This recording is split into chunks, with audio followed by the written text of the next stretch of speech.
नाज़रीन, आप देखें लाइव भी डॉक्टर शाहिद मसूद और मैं ज़ारा अंसारी। बहुत सी खबरों, बहुत से तज्जियों और बहुत सी तहकीकात के साथ एक बार फिर हाजिर हैं।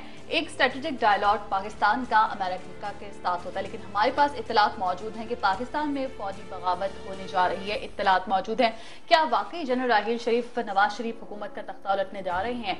इस पर बात करेंगे। इंतहाई अहम और दिलचस्प बात है आपके लिए भी यकीनन। इसके साथ साथ MQM के पेचीदा मामला किस जगह जा रहे हैं, इस पर बात करेंगे। साथ साथ बात करेंगे कि तालिबान से मुज़ाकरात का जो ऊंट है वो किसी करवट बैठेगा या नहीं। अपडेट्स साथ साथ सामने आ रही हैं, खबरें सामने आ रही हैं। अब से कुछ देर पहले भी हमने देखा कि तालिबान की कमेटी को लेकर भी खबरें सामने आई, उस पर बात करेंगे। प्रोग्राम का बाकायदा आगाज करेंगे। आपकी लाइव कॉल्स और SMS का इंतजार रहेगा। फेसबुक और ट्विटर पर भी अपनी फीडबैक्स हम तक पहुंचा सकते हैं। प्रोग्राम का आगाज करेंगे। डॉक्टर साहब की जाने पड़ेंगे। अस्सलाम वालेकुम। मैं ठीक ठाक। डॉक्टर साहब, इससे पहले की बात करें MQM के पेचीदा मामलात की, उस पर भी बात करेंगे कि वो किस तरफ जा रहे हैं। MQM की आज साबिक़ कमेटी भी मिली है बरतानिया में, उस पर भी बात करेंगे। लेकिन पहले मैं पूछना चाहूंगी कि क्या वाकई फौजी बगावत होने जा रही है? वाशिंगटन में क्या हो रहा है, वहां से खबरें सामने आ रही हैं। देखिए जी, ये वो मैं तो नहीं जानता कि फौजी बगावत होने जा रही है और होनी भी नहीं चाहिए, और सवाल ही पैदा नहीं होता कि कोई भी दुनिया का शख्स इसको वेलकम करे। लेकिन सूरत हाल ये है कि इस तरह की खबरें वाशिंगटन में गर्दिश कर रही हैं। सबसे पहले तो कल वाशिंगटन पोस्ट, जो कि एक इंतहाई मौकर अमरीकी, सबसे ज्यादा ज़ाहिर वाशिंगटन से एक ही अखबार निकलता है बड़ा, और वाशिंगटन पोस्ट। कल वाशिंगटन पोस्ट ने, उनके पॉलिटिकल साइंटिस्ट हैं, और वो पॉलिटिकल साइंटिस्ट जो हैं वो उन्होंने कल वाशिंगटन पोस्ट में एक बात लिखी। उन्होंने स्टडी किया है 2013 तक, 1960 से लेकर 2013 तक दुनिया में जितनी बगावतें हुई हैं, मिलिट्री कूज हुए हैं, उनको उन्होंने स्टडी किया है। और वो स्टडी करने के बाद उन्होंने मुख्तलिफ वजूहात बताई हैं कि किसी मुल्क में बगावत क्यों होती है। मईशत खराब हो जाए, सियासतदान अहल हो जाए, बाहर की फोर्सेज इंटरवीन हो जाए, सिविल वॉर हो जाए, ये हो जाए, वो हो जाए, सारा कुछ कर करा के उन्होंने फिर एक मैपिंग की है, मैथमेटिकल साइंटिफिक मैपिंग करके उन्होंने वाशिंगटन पोस्ट में कल छाप दी है। और उस रिपोर्ट में वो ये कहते हैं कि जिन मुल्कों में इस साल 2014 में फौजी बगावत होने का खतरा है सबसे ज्यादा, उसमें कुछ 40 मुल्क हैं, लेकिन सबसे ज्यादा हाईएस्ट रिस्क है, वो बयान कर रहे हैं पाकिस्तान का। उनमें पाकिस्तान का भी नाम, वो पाकिस्तान का नाम है हाईएस्ट रिस्क में। अफगानिस्तान के रीजन है वो अलग रीजन है, ज़ाहिर है वो सिविल वॉर होती है, जो भी मामला होते हैं, फौज पता नहीं एक फौज है, कितनी फौजी हैं, अफगान आर्मी कहाँ जाती है आगे, तालिबान में से कितने उनमें से तालिबान को चले जाते हैं, क्या होता है अप्रैल के बाद हम कुछ नहीं जानते, अप्रैल से पहले क्या होता है हम कुछ नहीं जानते अफगानिस्तान में। लेकिन पाकिस्तान का नाम उसमें बहुत ऊपर रखा है उन्होंने, सब सहारन कंट्रीज का नाम है, लेकिन वहाँ होती रहती हैं बगावतें।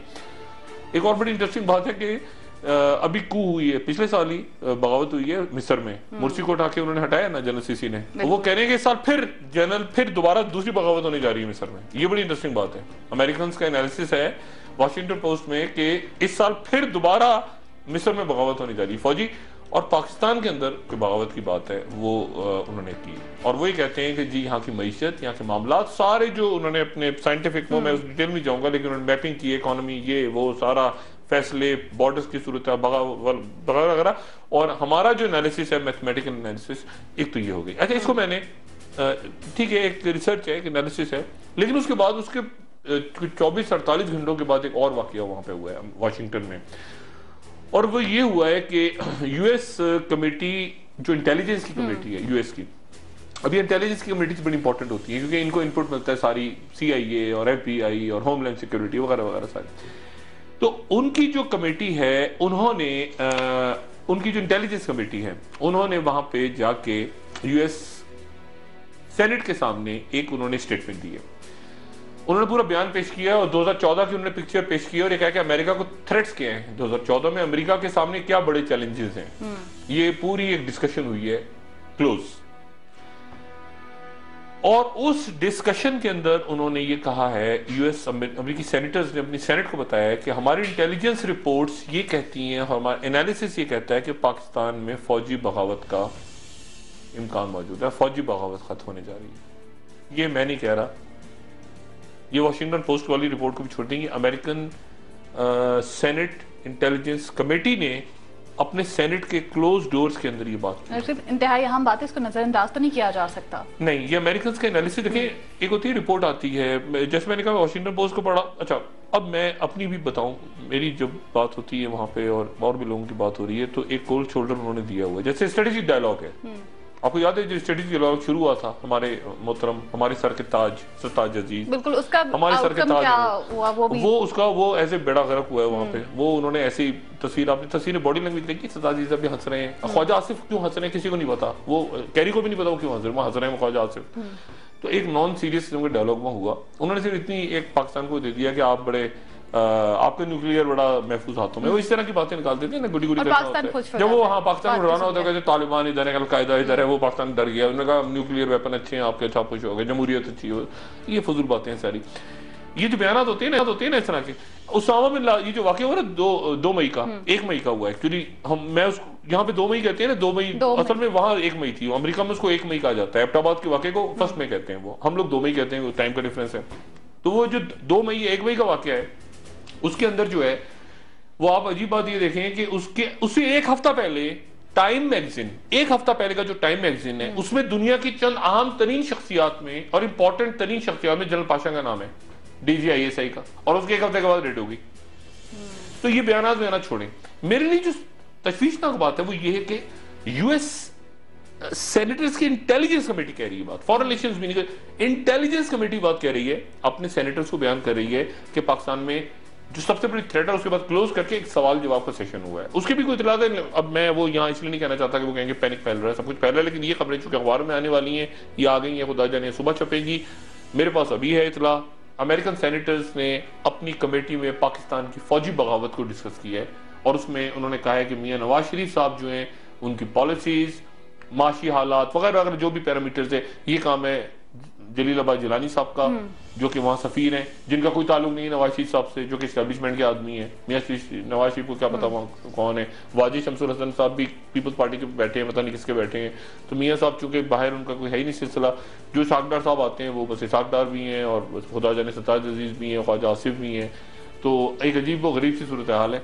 तो उस सूरत हाल में वहां पे वाशिंगटन में ये डिस्कस हुआ है, उनकी सेनेट की इंटेलिजेंस कमेटी ने ब्रीफ किया अपने हाउस को कि पाकिस्तान में फौजी बगावत होने जा रही है। लेकिन जब ऑपरेशन की बात हुई थी डॉक्टर साहब, तब तो मियां साहब ने आकर कहा था ये कि फौज और हुकूमत एक पेज पर है, जब ऑपरेशन की बात हो रही थी तालिबान को लेकर। लेकिन इसको भी कोट किया गया है उस रिपोर्ट में, ये भी कहा गया कि पब्लिकली तो मियां साहब ने ये कहा है, लेकिन फिर खदशात वार्निंग भी दे दी गई रिपोर्ट में।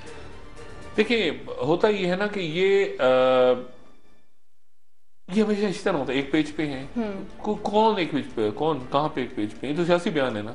ये तो ऐसे ही है कि पाकिस्तान और अमेरिका, वो पाकिस्तान और चीन अजल से अबद तक इत्तेहादी रहेंगे, वो जैसे निकाह पे नहीं होता हम साथ साथ रहेंगे अगले जन्म में, ये फजूल सी बातें बिल्कुल। एक पेज का कौन सा खाक पेज है? आप मियां नवाज शरीफ साहब, पाकिस्तान में सबसे ज्यादा वेल इन्फॉर्म्ड आदमी कौन होता है मुझे बताएं? सबसे ज्यादा इतलात किसके पास होती है? DGISI के पास। मुशर्रफ साहब के वक्त में DGISI थे general Ziauddin Bhatt, most inform आदमी, उसको मियां नवाज शरीफ ने आर्मी चीफ बनाया कि ये DGISI, इसके पास सबके पास सारी खबर होगी।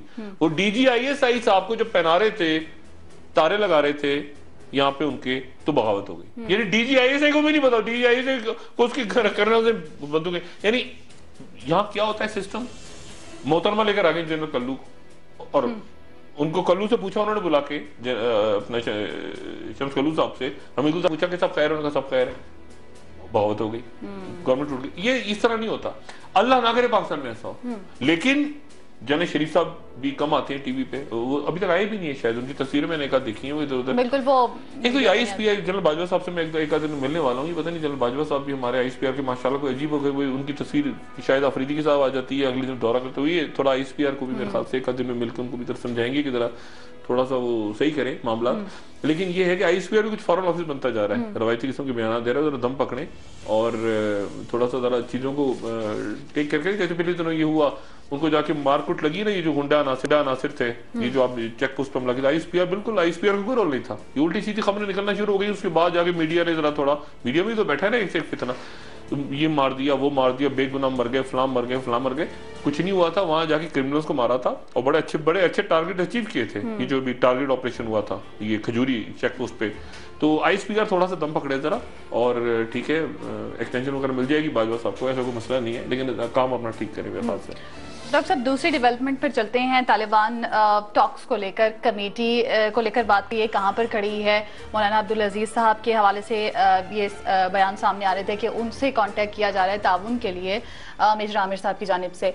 उस बारे में मैं आपसे जानना चाहूंगी कि मेजर आमिर मीडिया पे नहीं आ रहे हैं, इज्तनाब कर रहे हैं, लेकिन आपकी उनसे इस हवाले से कोई बात हुई हो, आपको कुछ मालूम हो, इन दोनों का ताल्लुक के हवाले से भी जानना चाहूंगी। मेरी अभी बात हुई मेजर आमिर साहब से। अच्छा। मेजर आमिर साहब से मेरी अभी 15 मिनट पहले बात हुई। ये तालिबान कमेटी को, इस पूरी कमेटी में असल आदमी मेजर आमिर है, ये आप ज़हन में रखें। इसमें असल आदमी ना इरफान सिद्दीकी है ना रहीमुल्लाह, इसमें असल आदमी मेजर आमिर है, ठीक है, जो अपने जो उनका हल्का अहबाब है, जो उनके राब्ते हैं, जो उन पर ट्रस्ट है लोगों को। रुस्तम शाह मोहम्मद साहब के बारे में कल मैंने बताया था कि वो ऐसे ही एक हैं। रहीमुल्लाह यूसुफ बड़े क्रेडिकल आदमी है, सॉफ्ट आदमी है, वो ज्यादा उलझते नहीं है इन मामलों में, शरीफ नफ्स आदमी है। मेजर आमिर साहब अच्छे जरा अग्रेसिव, पुराना ISI का बैकग्राउंड और अच्छे बड़े नफीस आदमी है। मिडनाइट जैकॉल में उनका नाम आता रहा बीबी की हुकूमत गिराने के लिए, लेकिन उसके बाद उनके ताल्लुकात अच्छे हो गए जरदारी साहब से। जैसे मैंने बताया था DGIB की, वो कहते हैं कि ऑफर हुई, और मुझे अच्छी तरह पता है कि वो मिलते थे डॉक्टर कयूम सुमरो से, जरदारी साहब से उनकी जाती मीटिंग होती थी, ये मेरी अपनी नॉलेज में। मेजर आमिर साहब जो हैं वो असल रोल प्ले कर रहे हैं। दो शख्सियातें अब्दुल अजीज नाम के जब नाम आए ना, तो आप भी और नाज़रीन से गुजारिश है कि जरा कंफ्यूज ना हो। एक है मौलाना अब्दुल अजीज। मौलाना अब्दुल अजीज साहब वो हैं जो लाल मस्जिद वाले हैं, ठीक है ना, जो अब्दुल रशीद साहब के भाई थे और भाई हैं, और अब्दुल रशीद साहब वहां पे उनको शहीद कर दिया गया था। और अब्दुल अजीज साहब जो हैं वो उसके बाद वो बुरका और सारा किस्सा हुआ, वो लाल मस्जिद के हवाले से। दूसरे हैं शाह अब्दुल अजीज। शाह अब्दुल अजीज जो हैं वो बड़ा इंपॉर्टेंट कैरेक्टर है। वो हैं शाह अब्दुल अजीज जो समीउल हक साहब के बड़े करीबी साथी हैं, और 2002 में इलेक्शन लड़के कौमी असेंबली में पहुंचे थे। अच्छा। और जिनके और फिर उसके बाद 2008 में कत्ल हो गया था, यहाँ पे पोलिश इंजीनियर को मार दिया गया था, तो शाह अब्दुल अजीज साहब को अरेस्ट कर लिया था 2009 में ऑपरेशन के दौरान। और बड़ी तस्दीक, हाँ, और उनके कर्क से ताल्लुक है, उनको सामने लाके बड़ी तस्दीक हुई थी और उनको बड़ा तमाशा हुआ, तो फिर रिलीज हो गए थे। शाह अब्दुल अजीज साहब बड़े गहरे आदमी, बहुत गहरे, और बड़े उनका बड़ा असर और रसूख है अलकायदा के सर्कल्स में भी, तालिबान के सर्कल्स में भी, अक्रॉस द बॉर्डर दोनों तरफ, और बड़े जो बड़े एक जबरदस्त आदमी है। अब मेजर आमिर साहब ने मुझे ये कहा, मेजर आमिर साहब का मैं कोट कर रहा हूं, मेजर आमिर साहब ने मुझे कहा कि शाह अब्दुल अजीज साहब ने, वो वाले शाह अब्दुल अजीज करक वाले और तालिबान वाले, नॉट लाल मस्जिद, शाह अब्दुल अजीज साहब ने फोन किया है मेजर आमिर को और कहा है कि मेरी दुआएं आपके साथ हैं। मौलाना अब्दुल अजीज जो हैं, अब मौलाना अब्दुल अजीज साहब का क्या ताल्लुक है मेजर आमिर साहब बड़े क्लोज हैं। मैंने पहले भी आपसे कल भी ये अर्ज किया था कि इस कमेटी में ऐसे अरकान मौजूद हैं जो एक बड़ी कारोबारी शख्सियत के बड़े करीब। मेजर आमिर साहब बड़े करीबी दोस्त हैं मलिक रियाज साहब, जो हमारे मुल्क के एक जाना पहचाना नाम है, जिन हवालों से भी मैं उसमें नहीं जाना चाहूंगा। मलिक रियाज साहब एक साहब हैं। अब मलिक रियाज साहब के बड़ा क्लोज है मेजर आमिर। और लाल मस्जिद का जो वाकया हुआ, तो लाल मस्जिद के वाकये के बाद मस्जिद के साथ तो जो हुआ वो सबने देखा। मौलाना अब्दुल अजीज और उम्मे हफ्जा और ये जो बच्चियां वगैरह थी सारी, इनको मलिक रियाज साहब ले गए। उसको मलिक रियाज साहब को असाइन किया आपकी इस्टेब्लिशमेंट ने। मलिक रियाज साहब माशाल्लाह इस्टेब्लिशमेंट के साथ, यानी साहब और भाई और सारा तो है ना मलिक रियाज साहब को पुराना सिलसिला। अभी करंट तो शरीफ साहब के साथ कोई बैगेज नहीं है, लेकिन पहले तो बड़ा बैगेज रहे, नहीं मालूम। तो अब मसला ये हुआ कि वो मलिक रियाज साहब ने, वो इस तरह के काम भी करते हैं मलिक रियाज साहब, मसाजिद और ये और वो सारा, ये लाल मस्जिद भी बनाने में उनका रोल है, जो नई लाल मस्जिद दोबारा बनी है। तो ये उनकी फैमिलीज को वहां ले गए, यानी बैरिया टाउन का ये जो मलिक साहब का इलाका है जो उनका ये वहां रहे मौलाना अब्दुल अजीज साहब, और वहां पे सारा। अब हुआ ये कि मौलाना अब्दुल अजीज साहब यानी बड़े मशहूर, और बहुत सारी बच्चियां, एक और भी इस्लामाबाद में शख्सियत हैं ताजिक खोकर जो आजकल जेर हिरासत हैं, उन्होंने भी कुछ बच्चियां अपना मदरसा वगैरह बना के वहां पे रख लिया। एक दफा मैंने पूछा उनसे, मैंने कहा जी सुने, हाँ, उन्होंने कहा हाँ बिल्कुल मैंने ये काम किया। रही अब मेजर आमिर साहब जो है वो, अब खुदा जाने क्या मामला हुआ कि कल अचानक एक खबर निकल पड़ी और चलना शुरू हो गई कि मौलाना अब्दुल अजीज से राब्ता किया मेजर आमिर ने, या पता नहीं मेजर आमिर ने मलिक रियाज से राब्ता किया है कि मौलाना अब्दुल अजीज से मेरी बात करी, ये छपकी टिकट चलना शुरू हो गई आज भी ये वाली। अच्छा, उसके बाद वो मेजर आमिर को आगे पब्लिकली कहना पड़ा कि मैंने कोई राब्ता नहीं किया, मौलाना अच्छा, अब मुसीबत ये है कि वो कह रहे हैं, अब मुझे नहीं पता मौलाना अब्दुल अजीज साहब का टिकट चल रहा है। अब मौलाना अब्दुल अजीज साहब जो है बड़े प्यारे जबरदस्त आदमी है, इनके मैंने खाना खाया था जब ये लाल मस्जिद ऑपरेशन में, तो बताऊंगा बाद में, क्योंकि ऑपरेशन के दौरान मैं अंदर था मस्जिद में, आपको शायद याद हो, मैंने ही सारा अंदर से बुरी याद है मेरी, बहुत बुरी यादें हैं उसकी। लेकिन बहरहाल अब हुआ ये है कि मौलाना अब्दुल अजीज साहब और मेजर आमिर साहब के दरमियान में कई मलिक रियाज हैं, तो मलिक रियाज साहब ने सारी सेटलमेंट करवाई थी। अब वो मौलाना अब्दुल अजीज साहब ने टीवी पे आके कहना शुरू कर दिया, और आगे जब मेजर आमिर को मजबूरन, हालांकि कल ये मीटिंग में डिसाइड हो गया था कि कोई टीवी पे नहीं आएगा, मेजर आमिर साहब को टीवी पे आना पड़ा। तो इस कमेटी में वो कहते हैं ना, अच्छा आज मैं इंतजार करता रहा सारा दिन के इरफान सिद्दीकी साहब कब जलवा अफरोज होंगे, उन्होंने कहा था मैं रोज ब्रीफ किया करूंगा। अब अंदर इतनी खटपट पड़ी है कि वो मेजर आमिर, अच्छा सीरियसली काम मेजर आमिर कर रहे हैं सिर्फ, मैं आपको फ्रैंक जो मैं आज बता रहा हूँ ना, इसमें सीरियस काम सिर्फ मेजर आमिर कर रहे हैं। बाकियों को टीवी पे आने का शौक है, मेरी तरह टीवी पे आके बैठने का शौक है, ठीक है। इसमें जो सीरियस काम हो रहा है वो मेजर आमिर का हो रहा है, और दो लोगों से उनकी बात हुई जो बड़े संजीदा लोग हैं। एक है शाह अब्दुल अजीज, मौलाना अब्दुल अजीज साहब को साइड करके, मौलाना साहब का भी बड़ा हल्का है क्योंकि जाहिर है लाल मस्जिद की बच्चियां और ये सारे वो, लेकिन शाह अब्दुल अजीज इंपॉर्टेंट है और फजलुर रहमान खलील इंपॉर्टेंट है। और मौलाना अब्दुल अजीज वही करेंगे जो मलिक रियाज कहेंगे उनको। ये मौलाना अब्दुल अजीज साहब जितने, हाँ ये शाह अब्दुल अजीज साहब की तस्वीर आ रही है, ये बड़े इंपॉर्टेंट आदमी है, ठीक है, ये टीवी पे जो आ रही है ये बहुत इंपॉर्टेंट आदमी है, ये असल आदमी है, और ये वो असल आदमी है जिनके थ्रू राब्ता हो रहा है। अच्छा, ठीक है। और ये इनको तालिबान के अंदर और अलकायदा के जो सेक्शंस हैं, जो भी मैटर करते हैं लोग सारे, इंतजार क्या हो रहा है इस वक्त इंतजार हो रहा है मुल्ला मोहम्मद उमर के खत्म कि मुल्ला मोहम्मद उमर, ये जो बातें चली ना, इमरान खान का नाम दे दिया, फलाने का दे दिया, ये सारे फजूल बातें। मैं आपको एक बात मैंने कल आपसे की थी ना कि लाल के हकीमुल्ला महसूद पे ड्रोन से पहले मामला खराब हो गए थे। हकीमुल्ला महसूद के ऊपर ये जो हमला हुआ था, मिसाइल हमला, इससे पहले एक मुआहदा भी साइन हो गया था, मैं यहां तक बताऊं, एक मुआहदा तक साइन हो चुका था, ठीक है ना। तो ये और मौलाना फजलुर रहमान खलील जो कि सऊदी अरब में हैं, जिनके बारे में मैं कल बताया, ये दो लोग हैं बस, इन दो लोगों को नजर में रखें आप, और बाकी जो जितने नजर बट्टू बैठे हैं। डॉक्टर साहब इस पर मजीद बात करेंगे, इंटरेस्टिंग पॉइंट्स हैं, ब्रेक का वक्त है ना, के बाद एक बार फिर हाजिर होंगे और तालिबान टॉक्स को लेकर जो कमेटी की एमक्यूएम के हवाले से बात, एमक्यूएम के हवाले से भी बात करेंगे कि वो मामला किस हद तक पेचीदा है और वो क्या हो रहा है, क्या सूरत हाल है, आपको बताएंगे इस ब्रेक के बाद। Stay tuned.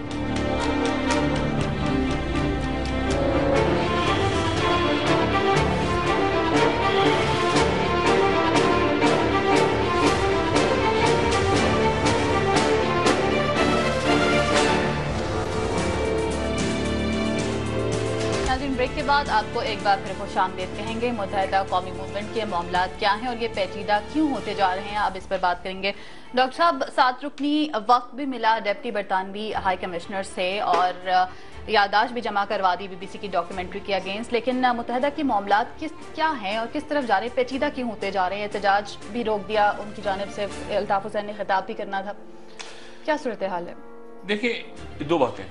पहली बात तो ये कि इस बात में कोई शक नहीं कि एमक्यूएम मुल्क की एक बड़ी सियासी जमात है, उनके वोटर्स हैं, अल्ताफ हुसैन साहब एक मकबूल लीडर हैं, उनके चाहने वाले हैं, ये अपनी जगह बात दुरुस्त है। एमक्यूएम के लिए लंदन में मसाइल बढ़ रहे हैं, ये बात एक अलग बात है, और ये कोई तज्जिया नहीं है, ये कोई मतलब ये इंफॉर्मेशन है जो आ रही है, सामने आ रही है। मसला सारा ये है कि कल मैंने बताया था शर्लॉक होम्स और जेम्स बॉन्ड का झगड़ा है। एक शर्लॉक होम्स है मेट पुलिस और जेम्स बॉन्ड है आपके MI6, ठीक है ना। अब MI6 में जेम्स बॉन्ड में आते हैं आपके बाहर की एम्बेसी। अब जेम्स बॉन्ड हांगकांग में फंस गया, वो कहाँ जाता है? अपनी एम्बेसी में घुसता है। MI6 एम्बेसीज होती है MI6 में, ठीक है ना, पुलिस नहीं बैठी होती। आप कभी बाहर जाए ना किसी एम्बेसी में, पाकिस्तानी एम्बेसी में, आपको पाकिस्तानी पुलिस नजर नहीं आएगी, आपको ISI IB के लोग अंडरकवर नजर आएंगे। तो जेम्स बॉन्ड बाहर फंसता है ना कहीं, तो अपनी एम्बेसी में जाता है। अच्छा, अब मसला ये है कि बाहर के हाई कमिश्नर ये वो बेचारे, वो उनका काम होता है एप्लीकेशन वो ले रहे हैं। असल मसला है लंदन का और लंदन मेट्रोपॉलिटन पुलिस का। अच्छा, ये जो जितनी इंफॉर्मेशन हुई है, जो BBC ने डॉक्यूमेंट्री बनाई है, वो BBC को दी गई है स्कॉटलैंड यार्ड की तरफ से, यानी पुलिस की तरफ से, डिटेक्टिव से, और उनको दी है पाकिस्तान के सियासतदारों ने।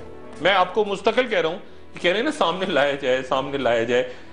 ये प्रोग्राम मैं पाकिस्तान से ही कर रहा हूँ, ये प्रोग्राम मैं कोई अर्जेंटाइन में बैठ के नहीं कर रहा। वो यहीं पर मौजूद हैं, मेरे एमक्यूएम के भाइयों को अच्छी तरह पता होना चाहिए, वो यहीं मौजूद हैं बंदे।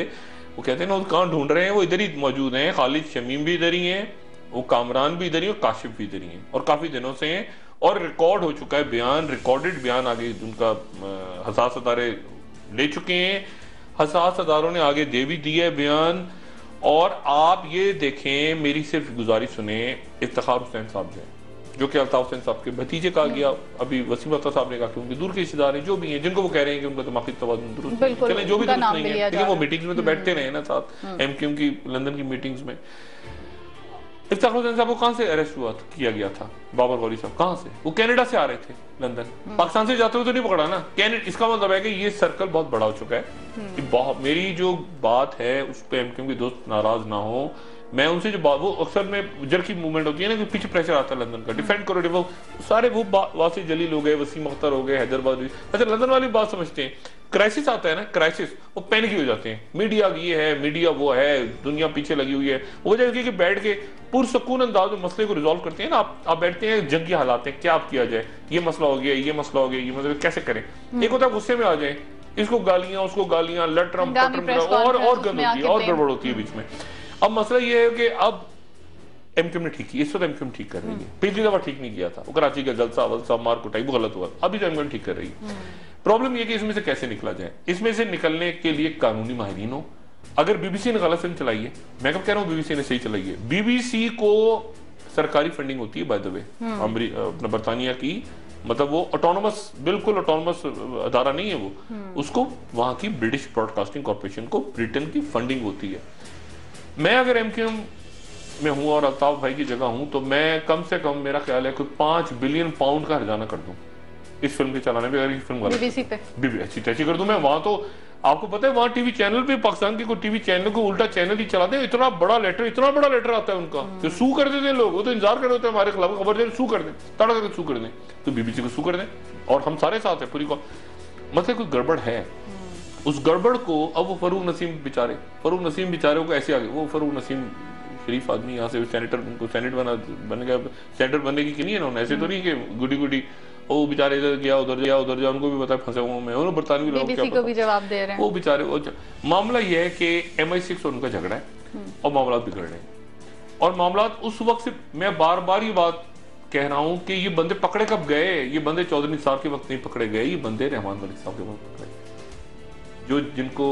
जिनका ऐसे जप्पी मारते हैं ना अल्ताफ भाई, ऐसे करके जप्पी, जो उनसे मुलाकात करने लंदन जप्पी मारते हैं, ये उनके वक्त में पकड़े गए। ठीक है, और मैं आपको ये भी बता चुका हूं कि एक मामला ऐसा है जो जाती मामला था, जिसमें अल्ताफ भाई ने मदद ली, रहमान मलिक साहब यहाँ से पहुंचे, कानूनी मामला था, जाती कानूनी मामला था लंदन में, उसमें मदद ली, फारूक नाइक साहब को लेके पहुंच गए वो, और मलिक साहब के हाथ में चीज आ गई, मलिक साहब मास्टर है, मलिक साहब ने पहुंचे वो चीज, वो एक और बन गई। इसके अलावा कारोबारी मामला भी हैं, इसके अलावा बिजनेस डॉक्यूमेंट्स भी हैं, इसके अलावा और भी बहुत, इतना बड़ा जत्थे के जत्थे जमा है जो कि अजाब बना हुआ है। ये हमारे बहुत से एमक्यूएम के दोस्त नहीं बात पर कर पा रहे हैं, उनके भी जैसे ऐसे मोटे जत्थे बने हुए हैं, जैसे गत्थे होते हैं ना, जमीनें फलाना लटरम पटरम ये वो पैसा वैसा। अब मसला ये कि आप जब असाइलम लेती है ना बाहर जाके, उस वक्त आगो जी आया नू आपको बुलाते हैं बाहर के मुल्क, बाहर के एस्टेब्लिशमेंट, आइए तशरीफ लाइए, सबके वारी, ये पकड़ी पासपोर्ट ही पकड़ी, आपको नजर में रखते हैं, आपके वीक पॉइंट्स इकट्ठे करते रहते हैं, आप जो मर्जी करें जाके, गया जी गो, आप कहते हैं कितना प्यारा मुल्क है यार, नोट जहां उनको वक्त आता है ना, वो एकदम से वो झाड़ते हैं नीचे से, दराज खोलते हैं, फाइल निकाल के ये रख लेते हैं, इसने ये किया था, इसने ये किया, ऐसे नहीं, आप कहते हैं ये क्या बात हो गई, तो वो सारा का सारे पलंदे उनके पास है। इसलिए आप इसको कानूनी तौर पे देखें, नंबर 1। नंबर 2 बात बड़ी इंपॉर्टेंट है कि वो जो एमक्यूएम भी कह रही है बात कि आखिर इतने सालों से क्यों नहीं, अब क्यों हुआ, यही मेरा सवाल है कि ये एमक्यूएम को पता होना चाहिए, और उनको पता है कि इस वक्त क्यों हो रहा है, पहले क्यों नहीं हुआ, इस वक्त क्यों प्रॉब्लम आ रही है लंदन में, पहले क्यों नहीं आई। और मैं फिर अपनी बात दोहराना, मैं बार कह चुका हूं, अल्ताफ भाई को चाहिए कि अपनी मौजूदगी में, ये मेरा मशवरा है, मैं समा में भी कह चुका हूं, 6 महीने पहले भी कहा था, अब दोबारा कह रहा हूं कि वो किसी एक को अपनी प्रेजेंस में, अल्ताफ भाई की सेहत ठीक नहीं है जेन्युइनली, और एस्टेब्लिशमेंट्स में, इंटरनेशनल एस्टेब्लिशमेंट्स में इस बात पे कंसर्न है। अब जो मर्जी गाली दें, मुल्क, रियासतें एस्टेब्लिशमेंट्स ही चला रही होती हैं, सारे मुल्क चला रही होती हैं, ठीक है ना, बरतानिया को भी उनकी कोई अपना गॉर्डन ब्राउन नहीं चला रहा, वो तो कह रहे हैं जान को खतरा है, वो तो कहेंगे पॉलिटिकल बयान, जान को तो मेरी भी, सबकी जान को खतरा है ना, मेरी भी जान को खतरा है, ये मुशर्रफ साहब नहीं कह, मुझे दिल का दौरा पड़ सकता है, मुझे भी पड़ सकता है दौरा, भाई सबकी जान को खतरा है, मैं भी बैठे बैठे कुर्सी गिर जाए मैं मर जाऊं, तो जान को सबके खतरा है। मसला ये है कि वो चाहे, उनको ये चाहिए कि वो जो मैसेज उन तक पहुंच रहा है, ये बाद में वसूख से बताओ कि अल्ताफ भाई को एक मैसेज पहुंचाया जा रहा है कि ऐसा करें, वो नहीं करते, वो सेकंड एपिसोड आ जाती है, उस नहीं करते, फिर थर्ड आ जाती है, वो मामला बढ़ता जा रहा है, बढ़ता जा रहा है, बढ़ता जा रहा है। इमरान फारूक के चक्कर में कोई गड़बड़ घोटाला था तो ये छापा पड़वा दिया उन्होंने, ठीक है ना, मनी लॉन्ड्रिंग शुरू करवा दी कि बिल्कुल ही फंसा दे, इधर नहीं तो इधर, इधर नहीं तो इधर, इधर वो गुत्तियां बढ़ती चली जाएंगी, उसको वहां से पकड़ लिया, एयरपोर्ट पकड़ लिया, उसने करवा दिया, उसकी टेप आ गई, उसके नाम आ गए, ये चीजें बढ़ती चली जाएंगी, आने वाली दिनों में और बढ़ेंगी, ठीक है। इसलिए अल्ताफ, और बीच में मैं बताऊं, बीच में अब मैं बहुत बड़ी बात करने लगा, मैं बहुत बड़ी बात करने लगा, बीच में अल्ताफ भाई को अच्छा मैसेज भी भेजा गया, इस्टेब्लिशमेंट ने अच्छा मैसेज भी भेजा। अब आपको ये अच्छा मैसेज कैसे भेजा? बिल्कुल ऐसे भेजा कि एक सीट, अब मैं बहुत अजीब सी बात करने लगा हूं, लेकिन एक सीट बाकायदा अल्ताफ भाई को मैसेज पहुंचाया गया कि ये सीट आप नहीं जीत रहे, लेकिन ये सीट भी आपको दी जा रही है। अच्छा। कौमी असेंबली की सीट अंदरूनी सिंध की बाई इलेक्शंस में दी गई, ठीक है। मैं नहीं चाहता एमक्यूएम मेरी तरदीद करे इस बात की, मगर इसको रखें, मेरे पास भी बातें, उनके पास भी बातें, इसको रखें, यहां तक बात गई। इस हद तक इस्टेब्लिशमेंट ने कहा कि ये कोई जो बात वो मैसेज दे रहे हैं उस बात में सौंकने का, एक सीट भी अंदरूनी सिंध के इलेक्शंस में, वो इलेक्शंस फौज की निगरानी में हुए थे, यहां तक मैं कहूँ वो सीट बाई इलेक्शंस की एमक्यूएम ने दी और मैसेज दे दिया लंदन में कि सीट भी आपको दी है। उसके बावजूद लचक नहीं आ रही, वो लचक। अच्छा, अब अल्ताफ भाई को मेरा क्या मशवरा है, और भी बहुत सारे मामला होंगे, मैं बीच में, मुझे नहीं पता क्या मामला होंगे। मुझे इतना पता है एक दो जनरल पाशा जाके मिले थे अल्ताफ भाई के साथ, मुझे इतना पता है, मुझे और भी कुछ चीजें पता होंगी। अब मसला ये है कि वो जो मैसेज दिया जा रहा है ना, इस्टेब्लिशमेंट में हकीकतन इस बात का कंसर्न है कि खुदा ना खास्ता अल्ताफ भाई की तबीयत खराब हो गई, अल्ताफ भाई गुस्से में आ जाते हैं, कभी नाराज हो जाते हैं, अपने कारकुनों पे भी, अपनी राब्ता कमेटी में भी बहुत दफा प्यार भी बहुत करते हैं, वो तो गुस्से में भी आ जाते हैं, तकरीर करते हुए गुस्से में आ जाते हैं, उससे और गड़बड़ हो जाती है, ठीक है। तो एक मैसेज जा रहा है आगे कि खुदा ना खास्ता, जैसे मैंने कहा था ना, बीबी की तो निकल के आ गई ना पटारे में से एक वसीयत, वो पता नहीं क्या थी, बहरहाल अब छोड़ दें, लंबी कहानी है, वो वसीयत निकल के आ गई, उसको इस्टेब्लिशमेंट ने सपोर्ट किया और वो चल पड़ी। इस्टेब्लिशमेंट उसको ना करती, वो ऐसे चीटों मोड़ जाती। अल्ताफ भाई को कहा जा रहा है कि आप एक नंबर 2 अनाउंस कर दें, ये क्या, क्योंकि डर ये लग रहा है कि खुदा ना खास्ता अल्ताफ भाई की तबीयत खराब हो गई, ये कोई बात ऐसी ज्यादा खराब हुई तबीयत, तो ऐसा ना हो कि अंदर स्प्लिंटर ग्रुप्स बन जाए, क्योंकि स्प्लिंटर ग्रुप्स बड़ी पार्टियों की तरह एमक्यूएम में भी मौजूद हैं और अजीबोगरीब, वो किसी को नहीं मानते, ये इसको नहीं मानता, वो उसको नहीं मानता, और सेक्टेरियन तौर पे भी मसला है। ये जो पिछले दिनों मसला हुआ था ना कराची में, झगड़ा हुआ था अंदर हमाद सदीकी साहब वाला, इसमें भी एक सेक्टेरियन एंगल था, मैं डिस्कस नहीं करूंगा। तो सेक्टेरियन ग्रुप्स ना बन जाए। कराची में मौलाना औरंगजेब फारूकी साहब, देखे ना, मौलाना औरंगजेब फारूकी साहब एक कुवत पकड़ रहे हैं कराची के अंदर, कराची में और लोग मौजूद हैं इस वक्त जो कि मजहबी जमातें हैं। कराची में एक ऐसी जगह है जो कि तहरीक इंसाफ ने ले ली है, एक बैठे हुए एएनपी वाले जो इंतजार कर रहे हैं कि उनको इशारा हो, उनको इशारा होगा 2 मिनट में शुरू हो जाएंगे एएनपी वाले भी, वो भी ऐसी गुडी गुडी, सारा लिबरल मोहब्बत माजिद पठानी, ऐसे ही है सारी। आपको याद नहीं, सरकार मिर्जा के वक्त क्या हुआ, सुबह उधर कट्टी पाड़ी थी गोलियां, इधर 20 गिरे, उधर 50 गिरे, वो ले रही है, एक कराची में टर्मोइल आ जाएगा, और इस वक्त कोई टर्मोइल नहीं चाहता। इंटरनेशनल एस्टेब्लिशमेंट क्यों नहीं चाहती? क्योंकि एग्जिट कराची से हो रहा है, एग्जिट कराची पोर्ट कासिम से तो नहीं हो रहा ना, कोई आपके गवर्नर से तो नहीं हो रहा, वो सारी यहीं से निकलते हैं। हिसाब किताब कौन बनाता है? महाजिर। लेकिन ट्रक कौन चलाता है? पठान। इंटरनेशनल एस्टेब्लिशमेंट की भी जान निकलती है कि यार पठान महाजिर झगड़ा ना हो जाएगा, ठीक है ना, तो उन्होंने दोनों को ठंडा किया हुआ है, वरना तो खून के प्यासे हैं दूसरे के। असफंदियार वली साहब ट्रक तो वो पठान चलाएगा ना, वहां से कंटेनर चलेगा, और हिसाब किताब कौन बनेगा कराची में? एक सैकी होती है ना, वो एमक्यूएम से ताल्लुक रखने वाले वो लोग, ये ऑफिशियल काम, ये सारा उतर रहे हैं नंबर, और ट्रक रात भर चला के वो चमन क्रॉस करेगा या कोई खबर। तो मसला ये है कि वो मैसेज जा रहा है, ठीक है, कि आप इसको इस तरह से कंटेन करें, और इसीलिए फारूक सत्तार साहब और गवर्नर साहब आ गए हुए, और इस मसले को इस्टेब्लिशमेंट पूरी इन्वॉल्व है।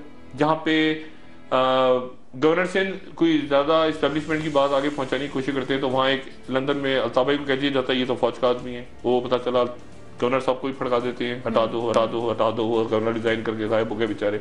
कभी फारूक सत्तार में टोपी आ जाए। ये कराची पाकिस्तान में जो एमके ना बेचारे बड़े अच्छे लोग, बहुत वासे जलील, हैदर अब्बास रिजवी, वसीम अख्तर, ये वो सारे गुड नाइस पीपल लोगों में रहते हैं ना, सारे लोग इनके बड़े अच्छे। मुसीबत ये कि लंदन में कैसे कन्विंस किया जाए, और लंदन में अल्ताफ भाई को कैसे, अल्ताफ भाई के आसपास जो लोग हैं वो भी अच्छे हैं, अनवर भाई हो गए, मुस्तफा भाई हो गए, बाकी लोग हो गए, अनीस भाई हो गए, लेकिन मसला ये है कि वो वहां पर यहाँ का और वहां का जो गैप है ना, वो उसमें गड़बड़ हो जाती है कहीं। तो अब ये है कि वहां पर एक उन्होंने कहा अच्छा चलो यहाँ तो छोड़ो, अब लेकिन यहाँ कुछ कम हुआ, वहां उन्होंने कहा लंदन में कर दो।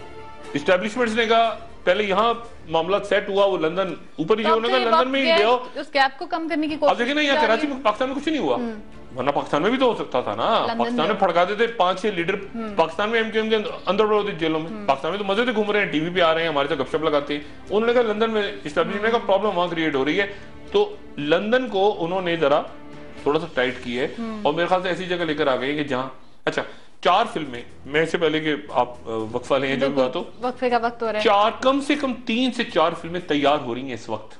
अच्छा, मुझे आज से 5 महीने पहले नजीम मलिक साहब ने अपने प्रोग्राम में बताया था, तो मैंने कहा था बीबीसी की फिल्म तैयार हो रही है दूसरी, उस वक्त उन्होंने सबने तरदीद की।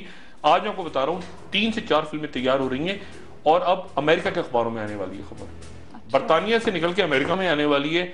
मैं कोई डरा नहीं रहा, मैं वो बता रहा हूँ जो मेरी सोर्सेज हैं, ये खबरें और तैयार हो रही हैं, कहानी और आगे चलेगी।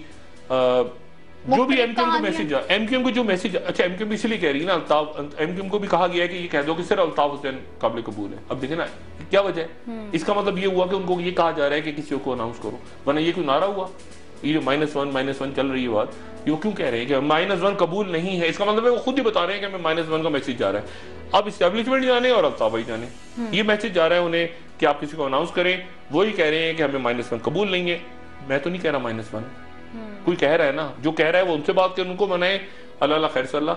हमारा काम तो ये कि तजिया करें और कराची हमारा सुकून से रहे। बिल्कुल, और मामला क्यों पेचीदा हुए ये काफी हद तक हमने जाना। नाज़रीन, ब्रेक का वक्त हो रहा है, ब्रेक के बाद कि गवर्नर स्टेट बैंक मुस्ताफी क्यों हुए हैं, मुस्ताफी एमक्यूएम के हवाले से एक बात रहेगी, एमक्यूएम के हवाले से भी बात करेंगे, डॉक्टर साहब बताना चाह रहे हैं, और गवर्नर स्टेट बैंक के हवाले से भी बात करेंगे, आपको बताएंगे कि वजह क्या बनी उनके मुस्ताफी होने की। State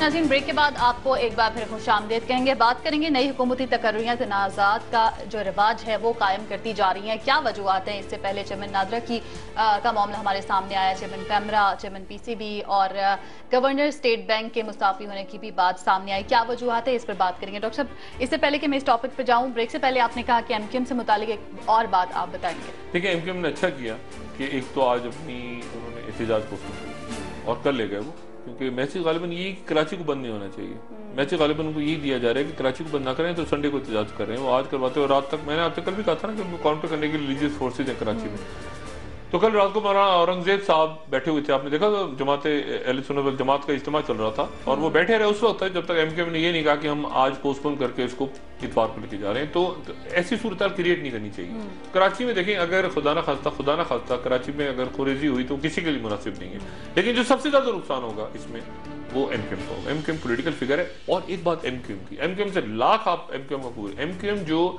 across the board religious harmony है ना, वो एमक्यूएम बड़ा अच्छा प्ले करती है। इतना अच्छा और कोई पार्टी प्ले नहीं कर सकती। एमक्यूएम उधर से ईद मिलादुन्नबी भी कर रही है, इज्तिमात भी कर रही है, मुहर्रम पे भी इनके लोग मौजूद हैं, देवबंदी भी मौजूद। मतलब एमक्यूएम का एक वो जो इस वक्त रोल है ना, वो बड़ा इंपॉर्टेंट है। तो इस चक्कर में आके कि खुदा ना खास्ता वो सेक्टेरियन बन जाए, एमक्यूएम ने कोशिश की है बीच में से, ये गलत प्ले कर रहे हैं एमक्यूएम। एमक्यूएम ने अपने सेक्टेरियन कलर देने की भी कोशिश की, जैसे मैंने बताया था पिछले दिनों एमक्यूएम ने सेक्टेरियन कलर देने की कोशिश की, फिर उससे निकले, उससे अच्छा वो निकले एहतराम थानवी साहब के साथ देवबंदी हैं, उनके साथ तस्वीर उतरवाई, बहुत अच्छा किया अल्ताफ भाई ने।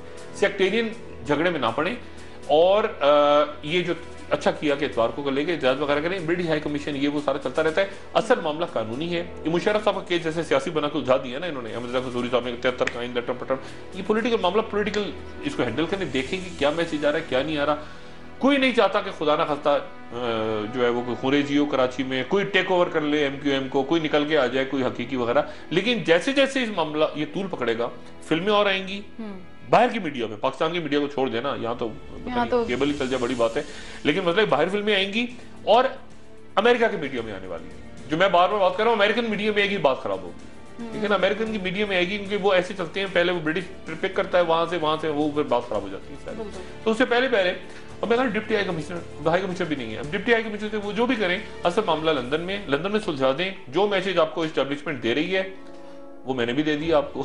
ठीक है, वो सब आपको भी पता है, आप खुद भी कह रहे हैं ना कि नहीं अल्ताफ भाई के बगैर कबूल नहीं होगा, नहीं कबूल होगा, हम भी चाहते हैं नहीं कबूल होगा, उनको तय करें और क्या मामला है उनको वो जाने, आप जाने, कहानी बसी है। ठीक है डॉक्टर साहब, अगले टॉपिक की तरफ चलते हैं। हुकूमती तकर्रुरियां तनाज़ात का जो रिवाज है वो अभी भी है। गवर्नर स्टेट बैंक मुस्ताफ़ी हो गए, इसहाक डार साहब के साथ इख्तिलाफात, उनका मौक़िफ़ सामने आया था कि हुकूमती पॉलिसियां उनको तस्लीम नहीं थी। देखिए ये जो बात आपने शुरू में प्रोग्राम की थी ना कि वाशिंगटन में इस वक्त कंसर्न ये है, वो जो बात कर रहे हैं वो कह रहे हैं कि इनसे हुकूमत नहीं चल रही, बात वो कह रहे हैं इनसे चल नहीं रही, ठीक है ना। आपकी स्टैब्लिशमेंट और मियां साहब एक ही पेज पे हैं नहीं है, मैं छोड़ दें कौन सा पेज है कौन सी किताब है, ये ऐसी होता है सारा, ठीक है। मुल्क इंपॉर्टेंट है, कोई इंपॉर्टेंट नहीं है, कोई शख्सियत कोई भी इंपॉर्टेंट नहीं है, मुल्क पाकिस्तान की रियासत इंपॉर्टेंट है, ठीक है ना। और कोई भी शख्स डिस्पेंसिबल, वो कहते हैं हम मेरे बगैर नहीं चलेगा, ऐसे जो लोग कहते हैं मेरे बगैर दुनिया नहीं चलेगी, उनकी कब्रें आज बनी हुई, कब्रिस्तान में जाएंगे लाइन से कब्रें नजर आएंगी आप। रियासत इंपॉर्टेंट, मुल्क इंपॉर्टेंट होते हैं। बहुत सारी की मुल्क चलाना है आपने, मुल्क की माशी सूरत अभी आप सितंबर में उनसे भीख लेकर आएंगे, 6 अरब प्लस IMF पे लेकर आए आप, और उसके बाद दिसंबर में ली, और आपने जो वादे किए थे आपने बेड़ा गर्क रहे हो, ऐसे नीचे चलेगी। अभी यासीन अनवर साहब का है, इसहाक डार साहब को तो नहीं अच्छे लगते, वो खुदा जाने क्यों नहीं अच्छे लगते, मेरे बड़े अच्छे, बहुत अच्छे इसहाक डार, बड़े सॉफ्ट आदमी, अच्छे आदमी है, लेकिन बहरहाल इसहाक डार साहब जब वजीर बनते हैं तो वजीर हो जाते हैं हमेशा, घर वजीर होता है, वजीर नहीं होता तो कुछ और होता है, फिर वो अवाम में हो जाता है। इसहाक डार साहब का मसला यासीन अनवर साहब से खराब हुआ। इसहाक डार साहब ने कहा कि इस आदमी ने किए करप्शन, और यासीन अनवर साहब का पॉइंट ऑफ व्यू ये है कि मेरे ऊपर प्रेशर डाला जा रहा था कि 100 अरब रुपया में छाप के ये जो फलाना बैंकों से, निजी बैंकों से उठाऊं और गवर्नमेंट की स्कीमों में लगा दूं, ये जो स्कीमें चल रही हैं सारी, कर्जा वर्जा, ये वो यूथ लोन, ये लैपटॉप शैपटॉप, इसमें डाल दूं। मैंने इनकार कर दिया तो वसीफा हो गया। ये 4 आपके स्टेट बैंक के गवर्नर्स हैं, 4, ये चौथे गवर्नर हैं जो मुद्दत पूरी होने से पहले रिजाइन कर गए। वो हफीज कारदार चले गए, वो उससे पहले वो डॉक्टर शमशाद अख्तर चले गए, मतलब ये सारे जो हैं ये एक एक करके चलते चले जा रहे हैं। और इनके तो बेटे का एक्सीडेंट हो गया था, ये सिंगापुर चले गए थे, वहां से वापस आए, पता एक और डिप्टी गवर्नर लगा दिया, वही जैसे तारिक मलिक के साथ हुआ था, इन अ बैड टेस्ट। ये जो चीजें होती है ना, ये बाहर मॉनिटर होती है, लेकिन आप जो ये आई में आप भीख मांग रहे हैं ना जाके, यहाँ तो अब ऐसे तुरम खान चल रहे हैं, चाय लाओ मेरे लिए, पानी लाओ मेरे लिए, गाड़ी खड़ी करो, वहां जाते ऐसे खड़े हो, ऐसे करके यूं खड़े हैं, जॉन कैरी ऐसे, जॉन कैरी अभी IMF के वहां गए तो दुबई में मुज़ाकरात हो रहे हैं, ऐसे दे दो भाई मुज़ाकरात, अब आपके वो शुरू, यानी चक्कर शुरू हो गया ना सारा, उधर प्राइवेटाइजेशन, उधर फलाना, उधर इस पूरी चीज को मॉनिटर, ये कहती है, ये कहलाते हैं पॉलिटिकल इकोनॉमी। मैंने एक दिन पूछा, मैं यहाँ बात नहीं करना चाहता, ब्रीफिंग हो रही थी जनरल कैनी की, मैंने जनरल कैनी से सिर्फ एक सवाल पूछा, मैंने कहा जनरल साहब मुझे ये बताइए, अगर आज आपका इंडिया से आप खुल जाए आपका ईस्टर्न बॉर्डर, खुदा ना खास्ता, वेस्टर्न बॉर्डर वैसे ही आपका हॉट है ना वेस्टर्न बॉर्डर, ईस्टर्न को भी मैं हॉट ही समझता हूँ, वहां से छेड़खानी होती रहती है इंडियंस की तरफ से। मैंने एक सवाल हो जाए, क्या चीजें होती हैं आपकी क्या चीज इंपॉर्टेंट, असला तो इंपॉर्टेंट नहीं होता, असला तो होता है, असला फौज तो इराक में भी थी, क्या इंपॉर्टेंट, मोरल इंपॉर्टेंट होता है, फौज क्या मोरल है, कौन का क्या मोरल है, इकोनॉमी कैसी है, बिजली किस तरह चलेगी, ब्लैकआउट, मोरल। अब आपने सभी को ठुस कर दिया, एक निकम्मा आता है उसके बाद सुपर निकम्मा आके बैठ जाता है, सुपर निकम्मा जाता है उसके बाद टेट्रा निकम्मा बैठ जाता है आके, यानी चोरों का टोला बिठाया हुआ आपने सारा, ये किस तरह क्या होगा। जनरल कैनी साहब ने उसी तरह हाथ में आता तो बाहर जाके सिगरेट विगरेट पी करने का डॉक, ये तरह बात तुमने मुझसे की, वो मैं नहीं कहना चाह रहा, लेकिन मसला ये सारा कि मुल्क ने भी तो चलना है ना। अब एक बच्चा क्यों उसको, क्यों बच्चे पढ़े जब उनको पता है कि चोर के बच्चे ने आके पेपर लेके और यहाँ पे डॉक्टरेट की डिग्री ले लेनी, कल को जो डिग्री के साथ डॉक्टरेट की डिग्री ऐसे लोग एमफिल PhD के लिए जाने दे देते हैं बच्चे बेचारे, आपके मुल्क के, आपकी कौम के, और एक से एक चोर को आपकी डॉक्टरेट डिग्री मिल रही है, डॉक्टरेट की डिग्री, फलाने को डॉक्टरेट की डिग्री, फलाना डॉक्टरेट। आपने देखा तमक किस तरह बिक रहे हैं, यानी जो फैज अहमद फैज को मिला है, या जो आपके हबीब जालिब को मिला है इस मुल्क में, या जो अशफाक अहमद को मिला है, ये जो बड़े बड़े अदीबों को मुल्क में मिला है, तमगा हुस्न कारकर्दगी और बड़े बड़े आपके सिविलियन एजाज, वो देखें आपके लोगों को मिले 5-6 साल में। आप देखें लिस्ट तो पढ़े, आप कहेंगे आपको नफरत होनी शुरू हो जाएगी कि यार है ये हो क्या रहा है। बिल्कुल देखिए बात ये है सारी कि इस तरह एक लिमिट होती है, एक हद होती है, ये दुनिया भी देख रही है। अब वो छोड़ दें, अब क्या हुआ है, बगावत हुई ना, मुर्सी को फेंक दिया उठा के उन्होंने, मुर्सी इलेक्टेड आदमी था, मुर्सी को फेंका उठा के, $10 बिलियन दे दिए उनको अरब मुल्कों ने, मुर्सी को तो नहीं दिए, फौजी को के बाद दिए। इसलिए जो पॉलिटिक्स एक लिमिट होती है, ये सिंध में भी यही सूरत हाल है। सिंध में भी यही, मैं आज आपके प्रोग्राम में रिकॉर्ड कह रहा हूँ, लोगों का ख्याल है कि सारे कब्जे वब्जे, ये खेल वेल, सारा पैसा बाहर निकल गया, एक एक चीज अंडर वॉच, ऐसे बटन दबेगा और गड़बड़ जैसे आप कहते हैं माइक्रोस्कोप के नीचे। नहीं, एक एक चीज माइक्रोस्कोप के नीचे है। ये डिप्लोमेटिक बैग, आपके ख्याल से इनमें पैसा जाता है तो क्या मैं अब बात नहीं करना चाह रहा, ये डिप्लोमेटिक बैग में लोग पैसा बन के जाते हैं ना, कि डिप्लोमेट चेक नहीं हो रहा, इसके तरीके हैं बड़े, ये भी बड़ा मॉनिटर होती है कि चीज कैश कहाँ गया, कौन किधर गया, क्या हुआ सारा। तो बात सारी ये है कि इसको हमने किस तरह से आगे चलाना है, मियां साहब ने किस तरह से इकोनॉमिक पॉलिसीज करनी है, किस तरह से, मतलब है कि इसको वो खुश नहीं है, वो से मुराद मेरी अमेरिका नहीं है, वो से मुराद मेरी ये है कि उनके पास पल्स जारी है कि पाकिस्तान के अंदर बेचैनी है, इनसे लोगों से काम नहीं हो रहा। मियां साहब के लिए क्या चीज इंपॉर्टेंट है? मियां साहब ने एक काम तो बहुत अच्छा किया है, और बहुत अच्छा किया काम, और वही उन्होंने ये किया है कि उन्होंने ये मुज़ाकरात की कमेटी बना के कम से कम ये फौरी तौर पर ऑपरेशन, लेकिन उसके साथ ही मैसेज क्या जा रहा है वहां पे, वजीर उनके प्राइवेटली क्या कह रहे हैं कि ऑपरेशन होने जा रहा है, ऑपरेशन होने जा रहा है, मारामारी, जिसके नतीजे में नॉन सीरियस नजर आ रही है। हर आदमी कह रहा है कि ये कमेटी, मैं भी ये कह रहा हूँ, मूवमेंट्स हो रही है ना, एक गुस्सा है कि यार क्या मतलब है, क्योंकि 6 महीने आपने ऐसे गुजार दिए, 6 महीने के बाद आपने एपीसी की पटारे में से क्या निकाला, ये इरफान सिद्दीकी है, ये मेजर आमिर हैं, ये मेजर आमिर ने कहा सलीम साफी से, सलीम साफी ने कहा मैं नहीं आऊंगा, उसने कहा तू आ जा, उसने कहा तू आ जा, अब फरमाइशी टिकट चल रहे हैं, कई टिकट फरमाए, टीवी चैनल से फोन कर करके फरमाइशी टिकट जो है वो, हाँ इमरान खान का भी आ रहा है, इमरान खान आना चाह रहे हैं, उनको भी शामिल करें, उनको शामिल कर दिया जाए। इमरान को पता नहीं, अब इमरान मैं तो समझने से काफिर हूँ, अब समी उलग चले गए तो इमरान खान आ जाए, इमरान खान को इसको हेड करेंगे इरफान सिद्दीकी साहब, और नीचे बैठेंगे इमरान खान, इमरान, मतलब कुछ समझ नहीं आ रहा। आपने इरफान साहब के कॉलम्स पढ़े हैं, इरफान, मतलब ये अजीब गरीब बात है। मैं इस, ये नहीं, नॉन सीरियसनेस है एक्चुअली, ये नॉन सीरियसनेस है, और ये नॉन सीरियसनेस इसी को देख के जो तालिबान के लोग हैं वो कह रहे हैं कि मामला सारा का सारा ऑपरेशन की तरफ लेके जा रहे हैं। लेकिन उनकी जानिब से भी अभी तक मजलिस शूरा की जानिब से उनकी कमेटी का ऐलान नहीं, उनके पहले नाम तो आ गए थे 3 परसों, जो मैंने कल के प्रोग्राम में बात की थी, मुल्ला फजलुल्लाह जो उनके हैं, उन्होंने फिर बात की दोबारा। लेकिन हुकूमत यहाँ जो कुछ नॉन सीरियसनेस हो रही है ना, देखिए मैंने आपसे फिर कहा कि ये फजलुल्लाह खलील साहब पीछे हट जाएंगे, वो हट गए थे एक लेवल पे पीछे, और शाह अब्दुल लतीफ पीछे हट जाएंगे, वो ये नॉन सीरियसनेस देखेंगे ना। आज ब्रीफिंग होनी थी, आज ब्रीफिंग क्यों नहीं हुई? आज होनी थी ना, इरफान सिद्दीकी साहब को ब्रीफिंग दी नहीं, क्यों नहीं दी? क्या प्रोग्रेस हो रही? वो उन्होंने कहा दिनों में हो जाएगा मामला तय, हफ्तों में, महीनों में नहीं, सालों में, दिनों में। रोज की ब्रीफिंग देना, आज क्या हुआ, कल क्या हुआ, परसों क्या हुआ। आज तो तनाजात खड़े हो गए, अब्दुल अजीज साहब कह रहे हैं कुछ और, सलीम साफी साहब ने कॉलम लिख दिया, मुझे बुलाया गया था, मैं नहीं आया, फलाना, जो एक अजीब प्रोसेस है। और पॉलिटिकल फिगर्स, ये बात मैं पहले कह चुका हूं, अमेरिकन को और बाहरी बात भेज चुकी हैं, बार बार ये बात कह चुकी हैं कि जी हम करवाने को तैयार हैं। मैं आपको मिसाल, एक बड़े पॉलिटिकल लीडर का नाम ही नहीं था तालिबान की तरफ, उनका नाम डाला गया, नाराज ना हो जाए मौलाना फजलुर रहमान साहब, उन्होंने कहा मेरा नाम भी डाल दें, तालिबान की तरफ से नाम आ गया, हालांकि नाम ही नहीं था। डॉक्टर साहब, सोशल मीडिया पे भी ये तालिबान की जानिब से जो कमेटी में नामों का मुतालबा किया गया, वो नाम सामने आ रहे हैं। इमरान खान साहब का नाम तालिबान की तरफ से डालने के लिए कहा जा रहा है, मौलाना समीउल हक साहब का नाम आ रहा है, मुफ्ती किफायतुल्लाह साहब का नाम आ रहा है, प्रोफेसर इब्राहिम का नाम सामने आ रहा है तालिबान की जानिब से, और मौलाना अब्दुल अजीज साहब का नाम भी सामने आ रहा है। तो ये क्या है तालिबान की जानिब से उनकी कमेटी? शाहिदुल्लाह, उनके तो दिल चाहेगा ना शाहिदुल्लाह शाहिद साहब नाम दे दें 15।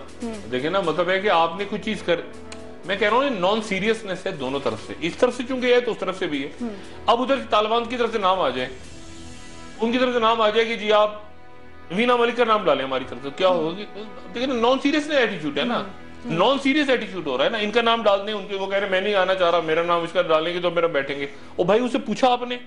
इमरान खान का नाम डाल, इमरान खान से पूछा, इमरान खान ने नहीं, मैं कह रहा ना इधर से चूंकि नॉन सीरियसनेस शुरू हो गई है शुरू, बदकिस्मती की जो नहीं होनी चाहिए थी। ये कमेटी के नाम, जो कमेटी के नाम नॉन सीरियसनेस हुई। चौधरी सार पुल आउट किया उन्होंने। आप वो देखें, वो पिक्चर देखिए आपने, चौधरी सार को साइड पे बिठाया हुआ है, वहां आगे बैठे हुए इरफान साहब, जो हमेशा वजीर आज़म के साथ बैठे थे। वजीर दाखिला, वो पीछे उन्होंने ब्रीफिंग नहीं दी। चौधरी सार अभी तो बोले नहीं इसके ऊपर कि क्या हुआ क्या नहीं हुआ, वो खामोश होकर गायब हो गया। आज इरफान साहब भी सामने नहीं है। मेजर आमिर से वो बेचारे मेजर आमिर लगे हुए अपनी जगह, वो कॉलें कर रहे हैं। वो फजलुल्लाह खलील साहब सऊदी अरब से आ जाएंगे, आते आते देर 5 तारीख को उन्होंने वापस आना है, वो आएंगे। शाह अब्दुल अजीज साहब ने कहा, मुझे मेजर आमिर ने कहा कि मैंने फोन किया, हमें उनसे मेरी दोबारा मुलाकात होगी। वो कहते हैं मुझे मेरी पूरी ब्लेसिंग्स शाह अब्दुल अजीज साहब ने दी, लग रही दी हो, क्योंकि मेजर आमिर खलीदी किरदार है। मैंने कहा मेजर आमिर पे सारा घूम रहा है, ये नाम मेजर आमिर ने दिए हैं, रहीमुल्लाह यूसुफ सही, ये वो सारे, सलीम साहब, मेजर आमिर खलीदी किरदार है, उनको कामयाब होना चाहिए। वो अगर, और एक उनकी पर्सनैलिटी की खास चीज वो बड़ी जल्दी यानी छोड़ भी देती है। वो देखेंगे नहीं कि नॉन सीरियसनेस हो रही है, वो कहेंगे खुदा हाफिज़, अलग हो, वो अलग हो गए, बदकिस्मती। इस प्रोसेस को, पीस प्रोसेस को आगे जाना चाहिए, खास तौर पे उस वक्त तक जब तक बहुत ही चीजें क्लियर ना हो जाए, और खास तौर पे अफगान इलेक्शन। ठीक है, पीस प्रोसेस को आगे और फोर्सेस हैं बीच में बम फटेंगे, अल्लाह ना करे, बीच में धमाके होंगे, सब कुछ होगा, क्यों और फोर्सेस भी है ना बीच में। चर्च पर अटैक किसने किया था, ठीक है ना, और बहुत इंटरनेशनल इस्टेब्लिशमेंट फोर्सेस भी है बीच में, उनसे बच के मुज़ाकरात को आगे बढ़ाएं। ठीक है डॉक्टर साहब, हम भी दुआ गो हैं, बहुत शुक्रिया आपका कि जो भी फैसला हो वो मुल्क और कौम की बेहतरी के लिए हो। नाज़रीन, प्रोग्राम का वक्त खत्म हो रहा है, आपकी फीडबैक का इंतजार रहेगा। मेरी तरफ से आपको खुदा हाफिज़। डॉक्टर साहब, आप अपना दोस्तों रिश्तेदारों, गुर्दो नवाज लोगों का सब ख्याल रखिएगा।